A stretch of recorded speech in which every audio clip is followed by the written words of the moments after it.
Hey, what's going on, everyone? This is Tim, and this is going to be probably the start of a new series I'm going to do. I'm going to do these sort of breakdown videos on some of my Blender found footage horror short films. And today we're going to start with one of my newer ones. I called this one Meat Grinder, and let's watch it really quick. Oh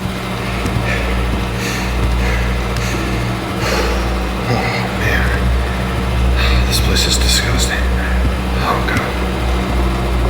What's down here? This is Meat Grinder.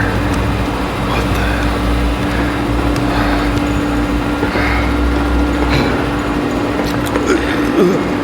Oh god.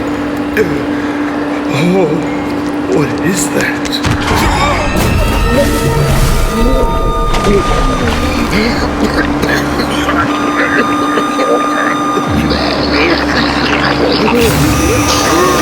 Okay, so lots of cool stuff I want to go through really quick. I am running on a Dell Precision 3680 machine, and it is definitely getting the job done for me. Let's go ahead and switch over to rendered view here. Let's give it a sec to load. Okay, cool. So this way we can kind of walk through the scene here. So basically some basic geometry just for these two rooms. We had this hallway section. Actually, here, let's go to solid view. Had this hallway section here, which you can see is basically just kind of, well, I just noticed that this is not the same length, but, or width, I should say, but that's okay. You can see though, this was basically just a cube that extruded.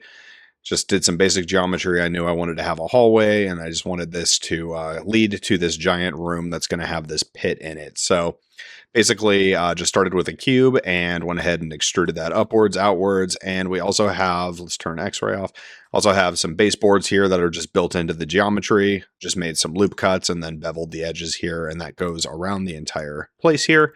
So it just adds a teeny bit more realism. None of my stuff is like photoreal per se. I try to get it as close as I can without, spending too much time on any individual shot. This short probably took me about 4 or 5 days just after my day job, coming home, working for a few hours on it, just because I wanted to try some new methods. And once we get to the actual pit of fleshy body parts down there, you'll see it took me a little bit just to kind of nail down how I wanted that to look. The shot starts. This is probably not going to play complete real time here on the left, but we can at least see. So we've just got, again, the basic room geometry. Oh, and I was going to show the texturing. I'll probably just touch on that as we get to each little section here. But I'm going to go to material preview mode here, and you can kind of see sort of what I'm working with. So for the floor, we've got just like a wood plank material, but you can see I've also got these like blood splatters in there. And so I'll show you how I did that. And basically, I would recommend, just for ease, if you're able to do one object, it's just going to be way easier to have your environments, all in one. Just that way you have in the shader editor, which let's go ahead and pull that up here. In the shader editor, you can easily have the different slots. And so you've got your different things. So you see I've got walls, wood planks, baseboards. When you're in edit mode, you can pretty easily just go through and, this is easier if you're at like solid view, you can easily see, but like, just select all your floor, hold shift and go and click all the faces. And then you would go to, your material browser over here and you would say assign. So anyway, that's how I usually texture at least room environments, is I try to keep everything on one object. Now, obviously, if you need to do something as a separate object, like I would sometimes do this like roof thing here, which as you can see is just some geometry subdivided and then extruded upwards. And I'm pretty sure the material for that is all procedural. You can kind of see what I was making here.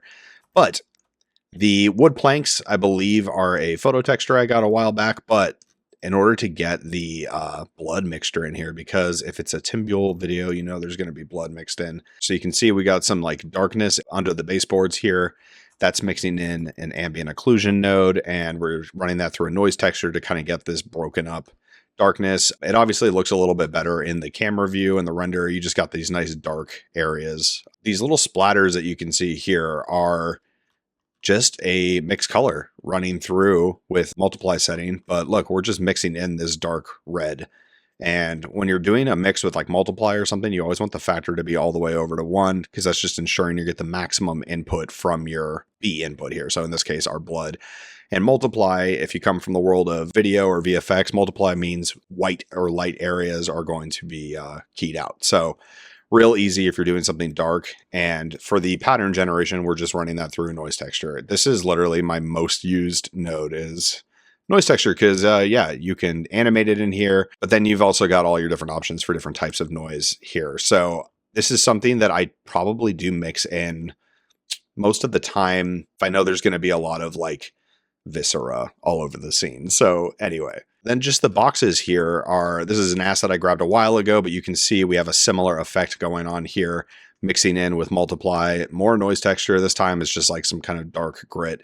Now, as you can see, material preview, we're seeing all of this pretty vividly. But if we go to render view, we're not getting a lot of that noise just because of the lighting setup here. So it's purposely why I did that, just so they had this kind of icky, grungy look. A couple other assets here to make the scene look a little bit better. We got some beer bottle assets. These, I think I didn't really even do much texture-wise. Looks like I maybe just did a little color ramp to make them shine a little bit more. And then up on the wall, we've got this bloody pentagram. So I love just shrink wrapping decals onto the various things in my scenes. That's how you get blood splatter. You'll see a little bit later down the hallway. That's how we get some graffiti. But this was just made in Krita, which is a free app, open source, simple kind of art program. Some people compare it to Photoshop, but I actually don't think it's like Photoshop. It's closer to like a nicer MS Paint. But for something like this, where you just need to quickly, splurt out some bloody graffiti or whatever, you can easily do that. And then the wallpaper in here, whoops, we're stuck in the walls. The wallpaper in here, let's go back to material preview. This is a seamless wallpaper texture that I found on Twitter or X, whatever it's called. I think the basis was like, hey, this is kind of a Backrooms-esque wallpaper and it's tileable. So that way, we can repeat it as usual. A timbule joint, going to have blood splattered. And this is, again, let's go to that slot. I'll show you. This is, again, the same thing. We are using ambient occlusion to kind of drive some of the crease areas, especially up near the ceiling. You can see some here. And also in like the dark corners, you can see it really well here. Let's go back to rendered view. You can see some of this stuff like behind the camera right here. So that's what the ambient occlusion is driving. And then, of course, again, our multiply mixed color node. Down the hallway, we have a couple more barrel stoves, and we also have a giant photo on the wall here. A photo. This is a painting. But I did a couple of cool things with this painting, some of which my methodology and then a few others that I've seen. Let's try to catch some light here so we can see the texture. So because I wanted this to be kind of like a canvas, we do have a bump map going. Let's pull up that here. Okay, yeah, so you can see the node setup for this one is a little bit more complex, but not really. If you really just kind of see what we're working with here, using a base image texture, which is something I just found online, and that's just this painting right here. Looks like it's William Bastian Tholen slaughterhouse. And so obviously this piece is called Meat Grinder, and so I thought it'd be fun to have kind of a slaughterhouse painting. But let's go to material preview and you can see some of the cool things that we're working with. So I knew that I wanted some of the painting to be ripped away. So how did we do that? We are mixing, let's like spread this out. So basically we are mixing a noise texture, and you can see we've got the values crunched pretty good there between 0 and 1, and that's going into a mix shader. And what that's doing, let's see if we can change it so you guys can see. So you can see right there that it's coming in and out, but let's reverse it a little bit. That's because I made this constant. Because it's ripped, that's why. So that's the thing. When you're doing masking, you have to like kind of think about what the material is. And in this case, it's a piece of paper or canvas. And so consequentially, we're getting this faded fall off, which wouldn't really happen, obviously. So anyway, you see what I'm doing. So yeah, then we got a height map going on to a bump node here, which is not doing a ton, but if we look at it with some light coming off of it, you can definitely see some texture coming from the painting. So that's what I did there. And then now on the floor too, of course, we got more blood. And this thing is actually, let's go to the view here. This is actually just a very subdivided photo. Again, probably made this blood splatter in Krita, and also have that. Let's check it out. That's also just no roughness. Definitely have it decreased. I always tend to darken my blood a little bit, but I like the kind of red of this. I do love how we get the reflections, which is, just kind of adding, oh, this is a detail you don't really see, but that is definitely a finger. That's a finger. Oh, got a couple fingers. I forgot. My character just kind of skirts past that. Some other stuff that's littered around, I'm not going to spend too much time on it, is we do have this crumpled up trash asset. You'll see there's like various papers and such around, and the papers are just various documents and stuff that I've saved And I would recommend saving if you're going to be doing stuff like this. Save cool things in your asset browser or folder, wherever you keep your assets. But this is just like a handwritten note that I found. And so there's a couple copies of this littered around. You'll see various documents spread out. This is something I've been trying to do. It kind of just adds a little bit more life to the scene. Anyway, let's press on down the hallway, and we're going to just show you how we did the actual meat grinder pit. In the video, I come around the corner, and you see we've got some more blood graffiti on the walls here, as well as the floor. And so this is another situation where this was just some graffiti that I made inside Krita. Check out the node tree. Nothing crazy here. Zero roughness. Definitely want that to reflect the lights and the environment.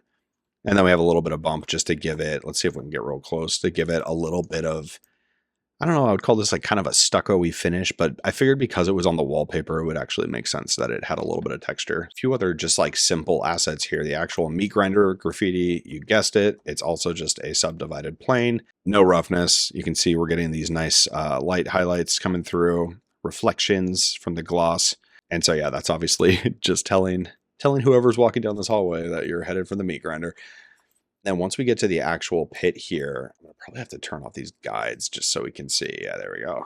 This is our material for the meat pit. I think it was just some sort of a concrete. Yeah, it's like a brushed concrete. I think this is the same material here. And then same thing with this. This is just an image, and I extruded it, made it a frame. Let's see, I can show you what it looks like. This is literally just an image as a plane. And if you don't know how to do that, it is very simple. Shift A to add a new object. And then you can come right down here to image and just literally say mesh plane. And that'll let you choose from your computer an image. And then from there, it's all in texturing to make it look cool. So let's go back to rendered view, and you can see, I thought it would be kind of sardonic to have a like raw meat food preparation area sign. So I found one online, and same thing. We're getting a little bit of height from the texture there. You can see that's driving into a mix here with noise just to give it a little bit of a tactile feel. Obviously, if you start getting real close to this thing, we're dealing with some pixelated nonsense here. But, you know, from our camera view, it looks totally fine. And just the way it catches the light is really nice too. You can see when I approach it up here in our shot on the left, getting just some nice reflections and a little bit of like light and texture play from those lights up there. Over here, this is kind of a useless object that you really don't see in the final video for more than a couple seconds here. And it's mostly as I'm walking up. The focus is not even here. But I was like, oh, there would probably be some sort of controls for this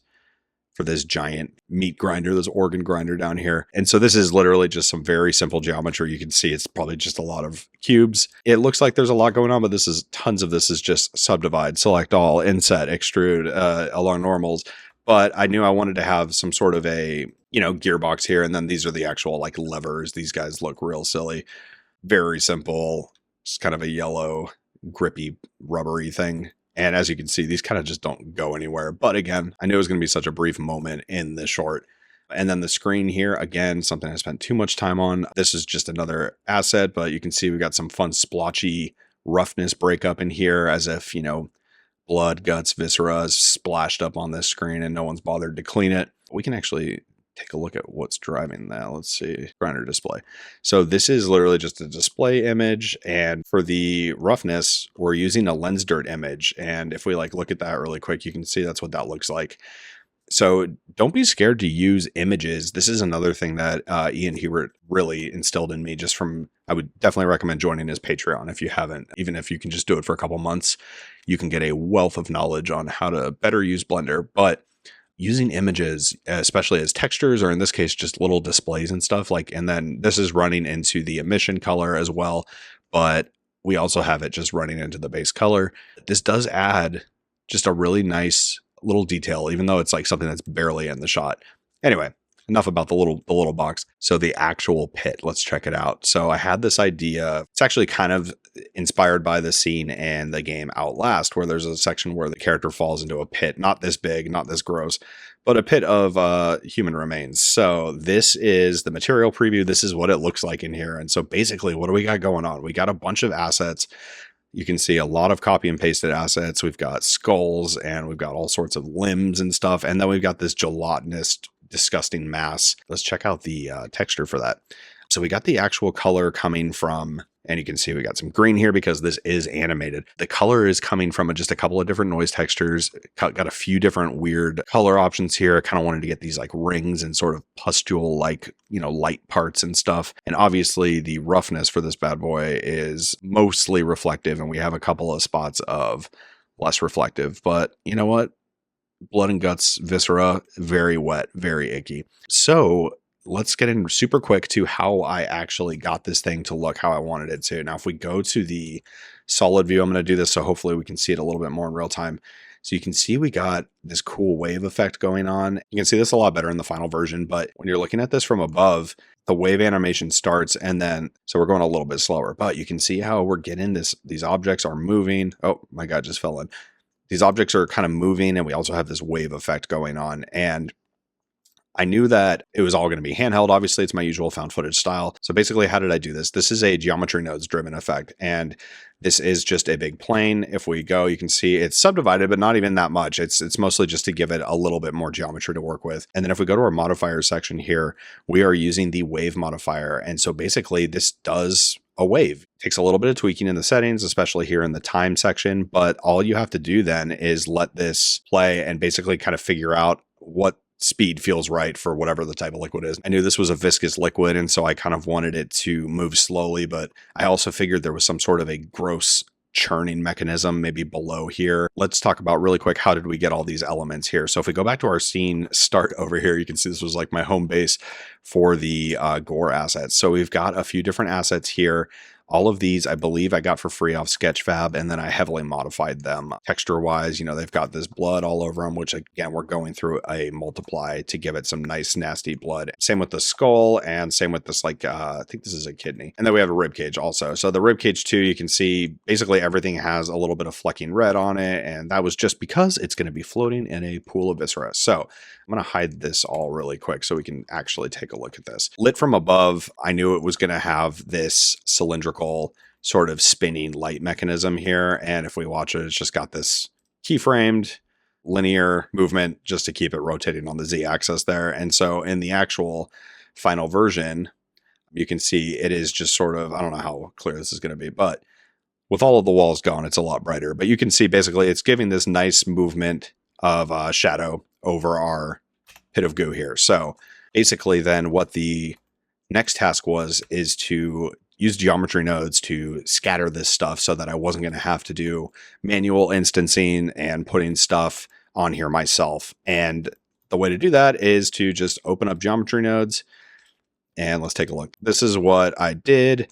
Going to break this down real fast. If people want a better tutorial, you can certainly find people who can explain this quicker and better than me. But if people want to know how to do it in this case, I'll definitely make a tutorial about it. But as you can see, I'm a little OCD with my organization, which I think is a good thing, especially in Blender when you've got tons of different node trees that are basically going to get confusing really quick if you don't know where things are. So anyway, a lot of frames. I'm going to spread this out so it's a little easier, but I'm not going to go through each one of these because I'll explain one and y'all will basically get the gist. So for each of these, we are using distribute points on faces. And what that does is that it's going to put various points around the different faces, and it's sort of randomized in how it does so. Then you're going to instance on those points. And then you're going to just literally drag in the geometry from your window over here. You're going to grab, so let's say in this case, it was the arm. So I would look for the arm, right? And you can literally just drag it down into there. Then it's just a matter of playing with those instances, getting the scale right. You can do some combining of X, Y, and Z to get various rotations. You can see I've pretty much copy and pasted this exact node tree for all of the different body parts that I wanted in here. And we're doing random values for basically all three orientations of the rotation. And then the scale, we're just keeping as is. Something to mention, and I feel like a lot of people forget to mention this in tutorials, whatever you're instancing, so in our case, it was our limbs and so on over here at the beginning of the scene, you do need to make sure you apply scales. Just apply all transforms. And if you don't know how to do that, that basically is click anything. You're going to do Control A, apply, and you can do all transforms. But in our case, scale is the most important. Rotation is good too, just because if it is rotating a weird way, it's going to show up that way when you instance it. So just make sure you apply the scales, and then that way when you go and actually have this stuff instanced, it's at least all going to be starting in the same position. And then you can go through and actually tweak by using a combine XYZ node here, you can actually tweak the rotation minimum and maximum, and you can do seeds if you want to. Like if you do seed, you can see they're all just kind of rotating. So the only thing you have to do then is add one more node up here, join geometry. But join geometry just allows you to bring any extra pieces that have a geometry output here. You can bring that all up in here. And in our case, I know I also wanted to keep the plane that we're using as the kind of bloody mass here. And so I need that also to join with our final geometry. So you can see it looks like a spaghetti mess, but we're basically just doing the same exact node tree setup for all of these different objects. So we've got our arms, legs, cystic things, rib cages, kidneys, and skulls, and all that together. You got some stuff that looks pretty icky. Now, obviously, you're probably wondering about intersection. Yes, some of these things are intersecting. I wasn't worried about it too much because I knew that we weren't going to be seeing it too up close. And if things are smashing together and stuff, like we got these two arms that are overlapping each other. So like it's not perfect, and you certainly can get it perfect. Like you can say there's a set minimum distance note, something along those lines. If you look up other instancing tutorials, you can probably find an answer to that a little bit easier. I know there's some intersection. It's not perfect. But for our case, you can see basically here, if I bring everything back, you can see on the left up here, this is the extent that I knew we were going to see it, with this really brief full light flashes of everything. And then once we fall down into the pit, it's like just close-ups. And so it's just a matter of choosing the shots wisely.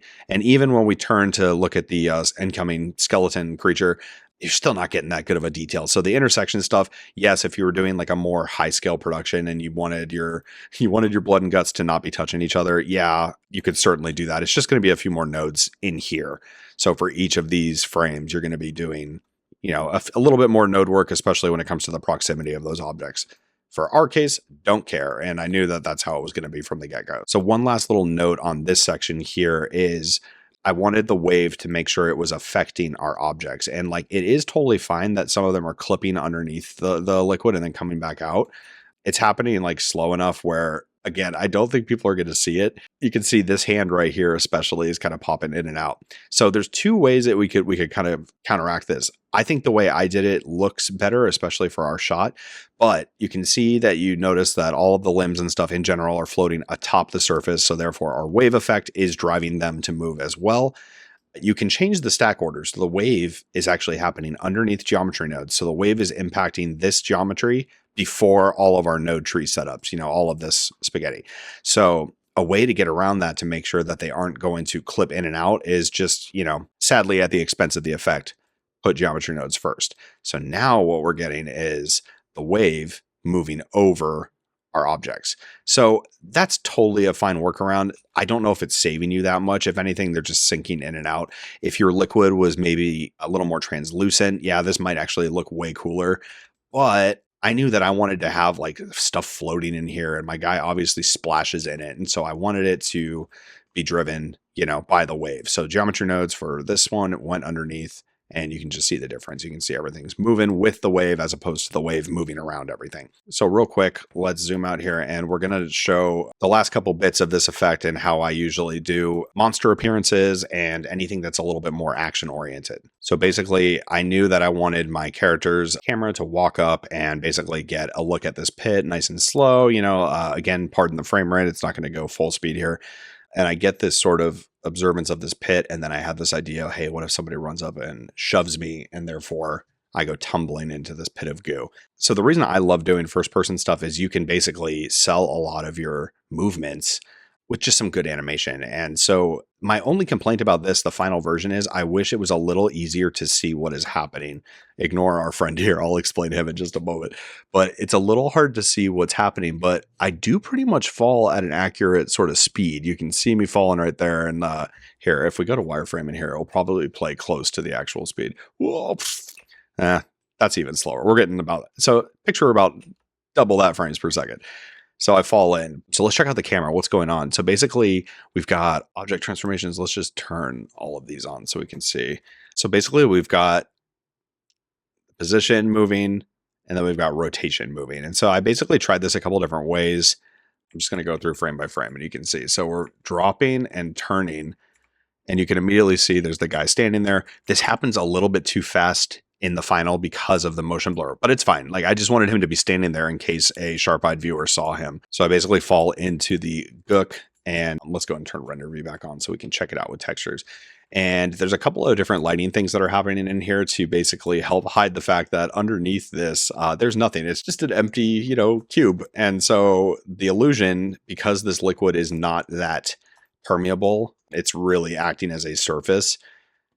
We're not getting a lot of light leak through. And so basically I have a couple different lights that you can see them. Let's go through and check it out. So as I fall in, once the camera clears and I'm underneath the liquid, you can see then some keyframed point lights. There's one on the left there, start coming in, because when I come back up, and you can check out the camera POV on the left here, but basically then when I come back up, we have some focal play, so it can come out of focus as if, there's liquid all over it. And then I do kind of rise up back out of the liquid again. And then it was just a matter of animating the look axes so that we can see what's going on. Get a nice shot and focus pull of this disembodied hand here. And then the last little element is this little skeleton guy that comes out and crawls at me. And this was like a last minute idea. Basically, like I thought like, oh, the short should just end right here. But I was like, no, this is way too fast. So let's see, he's going to come from this side. So let's check out how this went down. So I do know how to do a little bit of animating myself, but a lot of this is just from Mixamo. And if you don't know Mixamo, definitely check it out, especially if you're just getting started. You can find free characters on there as well as free animations. And this was just a low crawl animation. And then this skeleton model is something that I found online a while back, probably a year plus ago. But I just always keep models because, especially for horror stuff, you never know when you might just need a skeleton boy. The way that I tend to animate is I will set up a cyclical extrapolation. And if you don't know how to do that, that's just in the graph editor. When you have all your keyframes, by clicking A, you can then do Shift E, make cyclical. And what that'll do is just repeat it over and over again. But then what you can do is the way that you get him to move forward without having to reset every time is you basically have to look for which bone has the forward trajectory. So most of the time it's under the hips bone, and it's usually the Z location or the X or the Y. You can kind of see what they're doing if you check out what this pattern is. In the Z one, you can see it's a lot of straight lines, and straight tends to mean direction. So that's usually just kind of my pro tip on how, would not call it a pro tip, but that's usually how I figure out which one it is. And then all we do is once you find that bone, you go to the modifier section here and you do repeat with offset. And all that does is it tells it, okay, for the next cycle through, do the offset. So just continue what the current direction is. And so we get this boy moving along. However, what you can see is before those moments where the keyframe kicks in, though, you're basically just having a repetitive motion. And so because you've asked it to be cyclical, it's going indefinitely forever, both forwards and backwards. But then there is the point where the actual keyframes are. So if we go to, say, the timeline version here, you can see the actual keyframes are only this particular little section here. So everything before and after this, he's just looping. So then once we made that change, he moves forward. But consequentially, we can't just have this guy like flying back and forth through our scene repeatedly until we're ready for his time on camera. So the way I usually get around that is I assign the armature to an empty, usually a sphere, just because they're nice and easy to see and grab. And then I'll have him just below the scene, and then keyframe on the Z location just to pop him up into the scene whenever I need him. So we need him to be crawling up this muck instead of just straight. So what I am doing is I am keyframing the Z as well as the X rotation on that empty. So the empty you can see here, let's go to the graph editor, is just doing very slight rotations. And that's just to help rotate him so he stays relatively afloat. But I knew it was going to be fine if he was intersecting with the muck and such. So and then we cut it off right as he gets over. We've got some focus pull just to, help make it a little more cinematic. But yeah, that's that. I think that might be all I want to talk about for this. The camera obviously is getting the Ian Hubert Camera Shakeify add-on treatment. Definitely recommend using that if you don't already. And he gives you a ton of different options with a bunch of presets. And you can go through and really mess with the speed, the scale. You can really make big or small motions. I love the investigation one, especially for just walking through the scene. Gives a nice bounce in the step. And I think that's actually what they kind of intended that preset for. But then there are times you can see, we got a couple different camera influences here. There are times though where I will bring one of them down and then bring another one down. So like, for example, when I fall in the pit, I have this like bike on gravel because I'm shaking now with disgust and stuff. So it's all done to taste, and you definitely need to go through and keyframe, especially if your character is like standing still and you don't want the camera to be moving that much. This is definitely a way to do it. This camera work I do in here is totally serviceable in my mind, but it feels a little video gamey at times. And so I'm always looking for ways to make this feel a little more immersive, and doing the 30 frames per second definitely makes it feel a little more immersive, but always looking for ways to make it a little bit better. Anyway, I am going to shut up now and get back to work on some other stuff. But oh, one last note. I did say I would talk about lighting. The lighting in here is pretty much, oh, we forgot to talk about our friend here. Let's quickly just see what he does. You can see same thing. He's parented to an empty. And after I get pushed in, he drops down. And then that's where his animation kicks in. And contrary to the skeleton boy, I did not want him to be cyclical. So he's just standing completely still. And then at the start of his animation, you can see he just bends down to look down at me. And then he stops. And I thought that was fine because, again, he's not the focus. You see him very, very briefly. Again, look on the left here. This is all we're really seeing of him. I actually don't even know if he gets completely in focus. Anyway, just a detail, just so people are like, who pushed him in? That's who pushed me in. The only last thing I have to say is just the lighting. We've got just a series of area lights driving this, and that's just coming through these openings in the geometry up here. Like these are all literal slits that just kind of look down, and so they're just letting the light come through. But anyway, that's pretty much it. If you have any questions, leave them in the comments and I will address them. But I think that should cover kind of how I made this Blender found footage horror short. And I've made quite a few of these, so I will probably open up old project files and do a similar breakdown. So let me know if there's any of mine that you're interested in seeing, and go check this one out and give it a like. And yeah, I'll talk to y'all soon. Take care.